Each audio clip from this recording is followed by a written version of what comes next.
I've been the pastor here since 1994, going on my 23rd, 24th year, something like that. Oh, really? That long? Okay. Okay, and so when did you start packing the pistol? Well, I grew up in Northern California, in the ranch area, the Big Valley. Grew up with around hunting, and my grandfather was a great sportsman. Used to go deer hunting with him. So I grew up around shooting and hunting. So it was really second nature to us. I can remember, matter of fact, even the teachers of our school, they would come and back then in the 70s, you could actually have your rifle on in the rack of your truck, because he might leave school and you might leave work and go right to the pasture to hunt. So guns have always been a part of my life. I got my CCW, I guess maybe 3 or 4 years ago, and I did it primarily because of the political climate. It seemed to me that politically, the federal government was tightening up on the rights of people to own a gun, and I wanted to get as many rights as possible before it went anyway. So that's probably 3 or 4 years I had my CCW. Mm-hmm. And when did you find it necessary to start carrying it at church? Well, if you're going to have a CCW, you need to carry your gun at all times. That's one of the very things you learn. It's got to be a way of life. You really go everywhere you can legally.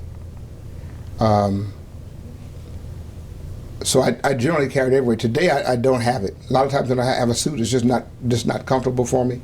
But generally everywhere I go, legally, I do travel with my gun. Even, for example, I went to Michigan to visit someone on yesterday, and because I have a CCW and Michigan honors Ohio's license, I just drove there with my gun. So I try to take it. Many times when I fly to another state, and that state has reciprocal rights with Ohio, I take it with me, because it's got to become a way of life to you.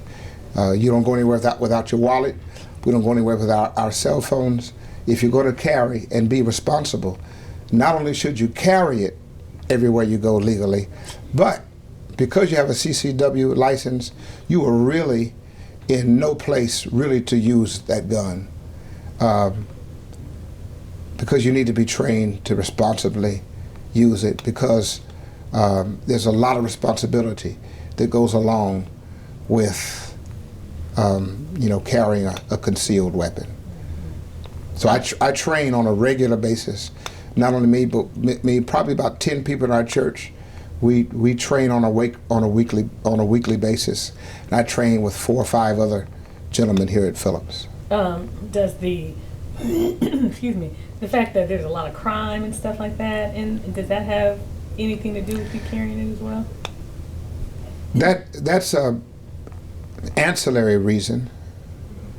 The first reason I carry it is because, number one, it's our right. We're privileged to live in a country that has a Second Amendment, and that Second Amendment gun right is one of the things that makes our nation exceptional, because the founders of our country realized that citizens needed to have the responsibility to responsibly bear arms. Other people come to our country and they're just thrilled even to handle a gun. They've never seen a gun, never touched a gun, but it's a very, very responsible right at the very beginning. At the beginning, you got to understand the responsibility. So the first reason I carry a gun is because it's my right as a citizen. But secondly, sure, I want to be in a place where I can protect myself, protect others, and we live in a day where violence is increasing. Back in the day when I grew up, you would never hear of there being gun violence in a church. But churches are soft targets.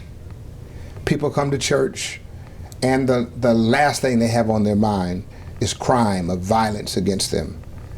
And that's one of the reasons I believe churches should have security. I really believe that churches should have armed security to protect the peace, to act as something that would cause someone who would seek to do harm, give them second thoughts.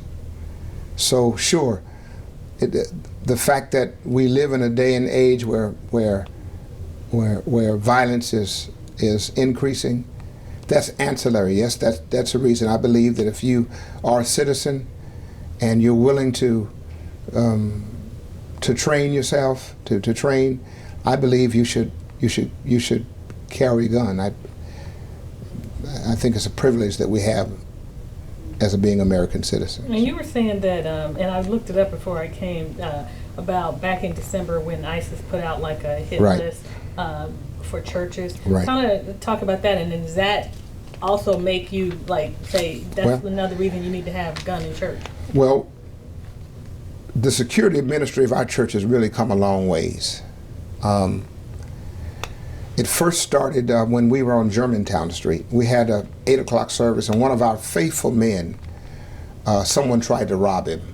And one of our officers came to me and said, "Pastor, we need to do something to act as a protection." So we started a ministry that we called, the Watchman Ministry, where men, and even today you probably saw them outside. They're at the door, they walk in the parking lot, they have shirts, t-shirts, some of them have jackets on, but it's kind of cold.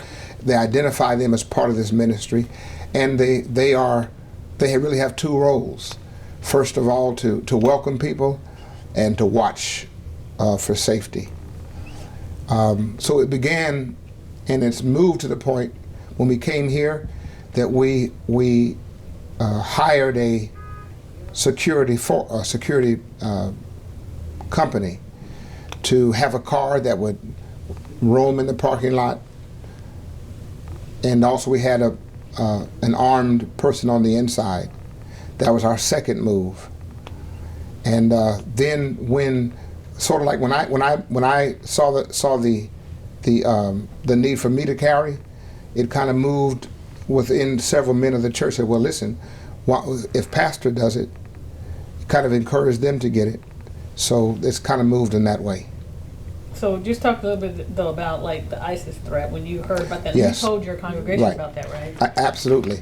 I received information about the fact that ISIS had put on their website, they had listed 400 some churches and schools, and they had listed them precisely, but the news didn't feel it appropriate to actually list the names. So I called right away one of our leaders and I said, listen, because of that, so we need to step up security on that day. And because we already had an apparatus in place, I had simply made a phone call. Or there have been times when I said, Pastor, we need to, because of this Sunday, we need to do some extra efforts. So yes, that did cause me to step our security presence. Do you know if you were on the list? I don't know.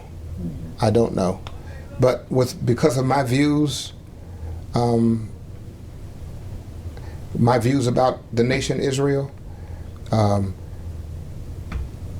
I have a view that the nation of Israel has a future in God's program. I believe that because our nation, one of the reasons our nation has been blessed is because we have been traditionally friends of Israel. I understand that one of the reasons we are hated by Muslim extremists, by radical Muslim extremists, one of the reasons they hate America is because we support Israel. And I'm very, very open with that. So I said because of my views, we very much could be on the list. And last summer, it was either this summer or last summer, our website was attacked, and there was a message left in Farsi, the Farsi language. So because of that, I said, listen, we need to be a little careful about we need to take it seriously. What did the message say? I couldn't read it. I can read Hebrew and Greek, but I couldn't read Farsi. But we knew that I knew what it was, and we just called our web guy, and he got us back on. Oh, okay. Did you notify that? No, I didn't call anybody. Really? No, Okay. I didn't. Maybe I should have. But you figure it was a threat, no less. Well, out of all the websites in Dayton to attack, why shut down ours? And I knew that they had been doing that with the other churches. So maybe I should have reported, but I didn't. But I did take that into consideration. Yeah, that's kind of. And how did your parishioners, the people here, how do they feel about you guys? Did it make them feel safe, you think, or how do they feel about you guys carrying guns and stuff? Well, I'm going to do what I think is best for the congregation, and I believe that it's better to be safe than to be sorry later. So even if they didn't agree with it, I would do it anyway, because I know that that's best. So we probably have various opinions. I know we do. There's some say, oh, pastors shouldn't be doing it all. We don't need that in here. We should be trusting God, and we do trust God. But we are also wise and understand that God gives us, and God expects us to protect ourselves. We have a responsibility. A man has a responsibility to protect his family. Those who are in leaders we have a responsibility to protect the weak, and we take it very seriously. So I'm sure that we would have opinions that going up and down the spectrum, but in light of that, because I know it's the right thing to do, we're going to stay our course. Would you recommend it for other pastors? Absolutely. I think it's very unwise, because we have people that come to us on a weekly basis that are soft targets. There have been documents that have been found by Muslim extremists that tell them exactly how to attack a church. So sure, I think I have a responsibility to keep my parishioners safe as much as I possibly can.